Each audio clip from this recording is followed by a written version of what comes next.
So managing your emotions with dogs, right? Dewey's I love Dewey. He makes me laugh a lot, probably too much, because he's pretty smart, so which makes him fairly manipulative. Socially opportunistic would be a better way of describing it.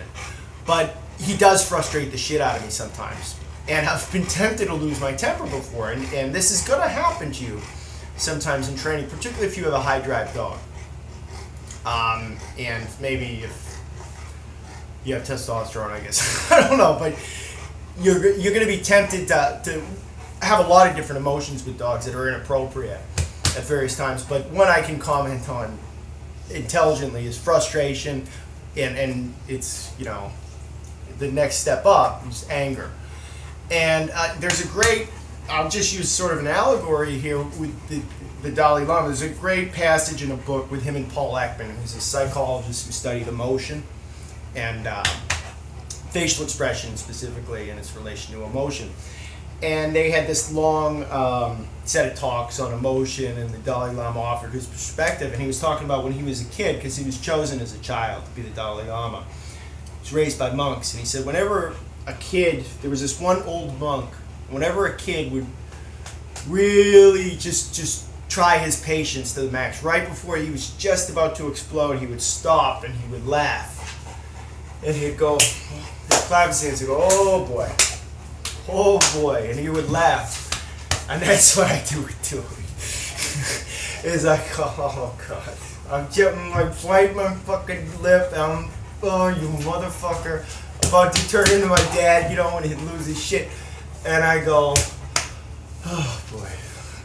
And you gotta laugh sometimes. And the day your dog, if you got a dog it's a lot of dog, right? Whether it's a dog who's highly aggressive, genuinely, or a dog who is high drive, whatever, but it's a lot of dog. The day they break you is the day you start to be a true leader to them.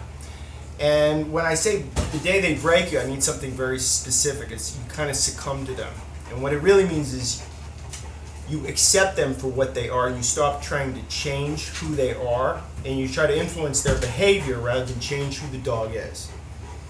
Okay, and that has to come with a general understanding of their genetics, of their lineage, of their breed, and of them as individuals. Oh boy, come here, get over here, good boy. So, I train numbnuts a lot in videos, and I'm laughing a lot because he's funny. We have the same sense of humor too. I think it's funny to just repetitively do something until someone just loses their fucking mind. Come on, quick. And he does too. I don't think it's the exact same thing, but he has a version of a sense of humor, I think. A doggy prototype of a sense of humor, and he's a funny guy. But he likes to fuck around. Yeah, playful.